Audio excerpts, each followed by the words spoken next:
Electronic devices must be turned off and stowed at this time. If you plan to continue using your small lightweight device, please make sure your device is now set to airplane mode.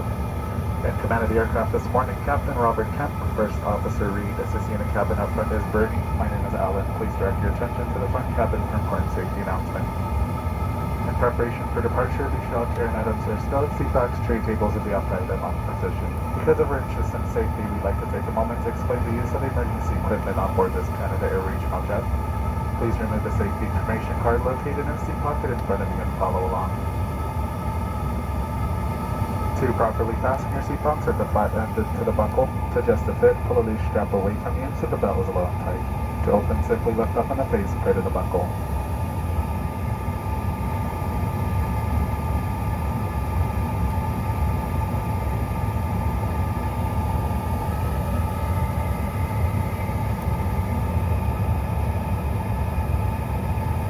The cabin is pressurized for your comfort. If this is sudden change in cabin pressure, compartments above your seat will automatically open and an oxygen mask will be within your reach. Remove any face covering, pull the mask down to start the flow of oxygen. The bag may not inflate, but oxygen will be flowing. Place that mask over your nose and mouth, secure by placing the elastic strap over your head. Pull the strap to tighten, continue to breathe normally. Continue to use the mask until a crew member advises you that supplemental oxygen is no longer needed. If you're seated next to someone that may need your assistance, please secure your mask first before assisting them. To oxygen mask in the lavatory retainer clip, pull the mask out of the plastic retainer and place that mask over your nose and mouth as previously demonstrated.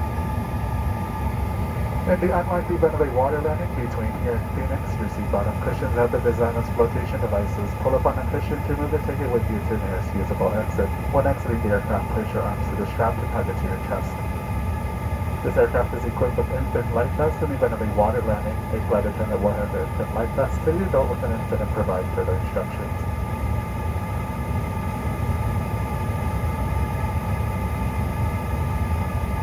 This aircraft has 6 emergency exits, which include the main cabin door to which you entered, and a door directly across from it. 4 additional exits located over the wings, mid-cabin, to each side.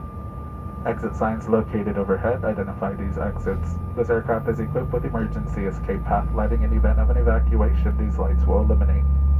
Follow the floor lights to the closest exit. Keep in mind exit may be located right behind you.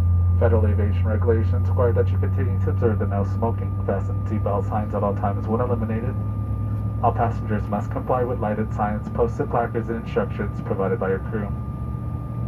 Regulations also prohibit tampering with, disabling, or destroying a smoke detector in an aircraft lavatory. Smoking is never permitted on any American flight. We'll be taking off soon, so once again, please make sure large portable electronic devices are turned off and stowed. Small lightweight devices must be switched to airplane mode and secured. Your carry items must also be stowed. Make sure your seat back is upright and seatbelt securely fastened. On behalf of the Flagstaff ground crew and your Phoenix base crew, I invite you now sit back, relax, enjoy this quick 26-minute flight to Phoenix. Welcome aboard.